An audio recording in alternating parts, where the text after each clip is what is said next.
జిల్లాలో సంక్రాంతి పండుగ సంబరాలు ఘనంగా జరుగుతున్నాయి. భోగి సందర్భంగా భోగి మంటలు, ఇళ్ల ముందు రంగవల్లులతో మహిళలు సందడి చేశారు. దీనిపై మరింత సమాచారం మా ప్రతినిధి బస్వరాజ్ అందిస్తారు.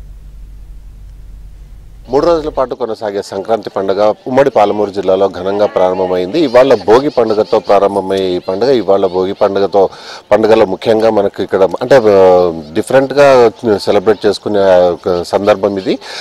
ఉమ్మడి పాలమూరు జిల్లా మొత్తంలో సద్ద రొట్టెలు, అదేవిధంగా ఇవాళ కలగూరతో చేసే ఒక రకమైన కూరగాయతో ఇవాళ మొత్తం గడుపుతారు. అదేవిధంగా పిండి వంటలు కూడా ఉంటాయి. భోగి మంటలు వేసుకొని తమ యొక్క అంటే పాత బట్టలు, అదేవిధంగా కట్టెలతో ఇక్కడ భోగి మంటలు వేసుకొని సెలబ్రేట్ చేసుకునే పరిస్థితి మనకు కనిపిస్తూ ఉంటుంది. ఉమ్మడి జిల్లా వ్యాప్తంగా భోగి మంటలతో ఇవాళ ఉదయం నుంచి కూడా మహిళలు పెద్ద ఎత్తున పాల్గొంటున్నారు. అదేవిధంగా గ్రామంలోని పట్టణాల్లోని పురుషులు కూడా ఇక్కడ భోగి మంటల్లో పాల్గొంటారు. అదే కాకుండా ముగ్గులు కూడా చాలా ప్రత్యేకతను సంతరించుకుంటున్న పరిస్థితి మనకు కనిపిస్తుంది. ప్రతి ఇంటి ముందర కూడా రంగురంగుల రంగవల్లులు వేసుకోవడం, తర్వాత సంక్రాంతి శుభాకాంక్షలు తెలియజేయడం, అదేవిధంగా ఏదైతే తొలి బియ్యం అంటే కొత్త బియ్యం వస్తాయో కొత్త బియ్యంతో చేసుకునే ఒక రకమైన పిండి వంటకాలు, అదేవిధంగా స్వీట్తో సెలబ్రేట్ చేసుకుంటారు. 3వ రోజు కరి పండుగ చేసుకుంటారు. సార్ చెప్పండి, సంక్రాంతికి ఉండే విశిష్టత అంటే మహబూబ్నగర్ జిల్లాలో కొంత డిఫరెంట్ గా ఉంటుంది, ఆంధ్ర కల్చర్ కంటే కొంత డిఫరెంట్ గా ఉంటుంది. ఎట్లాంటి డిఫరెన్స్ ఉంటుంది సార్? చాలా వరకు తెలంగాణలో కొన్ని జిల్లాల్లో చాలా వరకు దీన్ని కీడు పండుగ అని చెప్పి కూడా చెప్తూ ఉంటారు. అంత ప్రాచుర్యంలో లేదు.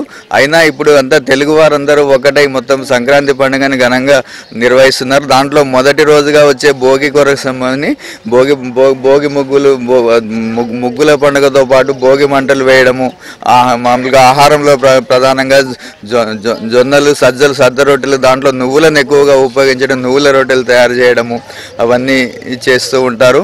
ఇవి ఆరోగ్యపరంగా ఎంతో మంచివి, ఇమ్యూనిటీ బూస్టర్స్గా కూడా పనిచేస్తాయి నువ్వులు కలపడం వలన, గ్లైసిన్ అవన్నీ ఉండడం వలన. అలాగే ఇంకా ఈరోజు భోగి పండుగతో పాటు ముగ్గులు, రకరకాల రంగవల్లులు ముగ్గులు, రథం ముగ్గులు, రకరకాల ముగ్గులను వేసి పోటీలు కూడా నిర్వహించడం జరుగుతుంది కాలనీలో. ముఖ్యంగా ఆంధ్ర వాళ్ళందరూ ఏంటంటే ఉమ్మడి కుటుంబాలందరూ ఈ పండుగకి ఎక్కడ ఉన్నా కూడా ఒకే దగ్గర జమ అయ్యి ఈ రోజు నుంచి 3 days చేస్తారు. భోగి మంటలు ఈ రోజు మొదలయ్యి ఈ రోజు నుంచి సంక్రాంతి పండుగ చాలా ఉత్సాహంగా చేసుకుంటారు. చెడుపై మంచి అన్నట్టు ఉద్దేశంతో కీడు పండుగని మన తెలంగాణలో అంటారు, కానీ అది కీడు పండుగ కాదు.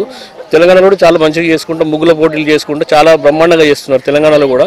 ఇంకా రంగవల్లి మెయిన్గా ఈ ముగ్గుల పోటీ ఈ మధ్యలో చాలా ప్రశస్తి పొందింది. ఆ లేడీస్ కూడా అసలు చిన్నపిల్లలు పెద్దవాళ్ళు అనకుండా ప్రతి డిస్ట్రిక్ట్ హెడ్ క్వార్టర్లో ముగ్గుల పోటీ పెట్టి అందరూ చాలా ఉత్సాహంగా పాల్గొంటూ చాలా మంచిగా సెలబ్రేట్ చేసుకుంటున్నారు. కాబట్టి ఆహారపరంగా కూడా ఈ నువ్వులు విధంగా డాక్టర్ సాబ్ చెప్పినట్టు ఆరోగ్యానికి చాలా మంచిది. కాబట్టి ఆ విధంగా అందరూ ముందుకు పోతున్నారు. తెలుగు ప్రజలందరికీ మరొక్కసారి సంక్రాంతి పండుగ శుభాకాంక్షలు. ఖచ్చితంగా ఏ పండుగ జరుపుకున్నా కూడా దాంట్లో అంటే మౌలిక సూత్రాలు ఇమిడి ఉంటాయి, ఆరోగ్య సూత్రాలు కూడా ఇమిడి ఉంటాయి.